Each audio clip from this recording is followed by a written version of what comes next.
notice জাৰি কৰিছে এই সন্দৰ্ভত অকণ জানিব কথা এইটো মানে আপোনালোকে গম পায় যোৱা বছৰ 2025-24 এবাৰ নটিচ কৰি কিছু ঘৰ ইয়াৰ পৰা উচ্ছেদ কৰা হৈছিল বন বিভাগৰ তৰফৰ দ্বাৰা কিন্তু তাৰ মাজতে কিছু সংখ্যক লোকে হাইকোৰ্টৰ অৰ্ডাৰ লৈ তেওঁলোকে ষ্টে অৰ্ডাৰ আনি ঘৰবিলাক সংৰক্ষিত কৰি ৰাখিছিল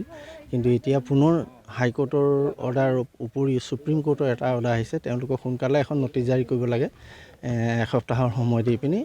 পুনৰ এভেকশ্যনৰ ব্যৱস্থা কৰাৰ কাৰণে আমাক ইয়াত নটিফিকেশ্যন কৰিবলৈ দিছিলে আৰু সেইমতে আজি আহি আমি পুলিচ বিভাগ CRP বন বিভাগ আৰু বেটেলিয়ানৰ সৈতে একেলগে আহি নটিচখিনি ছাৰ্ভ কৰিবলৈ আহিছোঁ আৰু সেইমতে প্ৰত্যেকৰ গৃহৰ যিবিলাক ৱাল আছে ৱালত নটিচসমূহ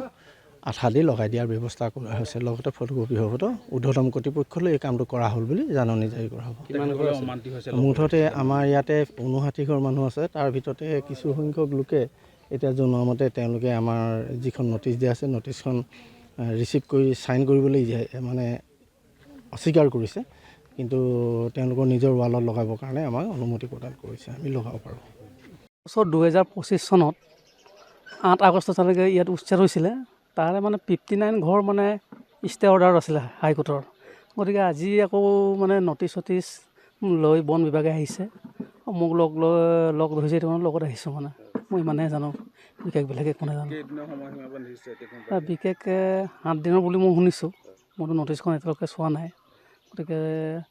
বন বিষয়াসকলক লগ ধৰাৰ কাৰণে মই আহিব লগাত বাধ্যত পৰিছোঁ মানে আহিছোঁ 59 ঘৰ মানে ষ্টে অৰ্ডাৰ আছিলে হয়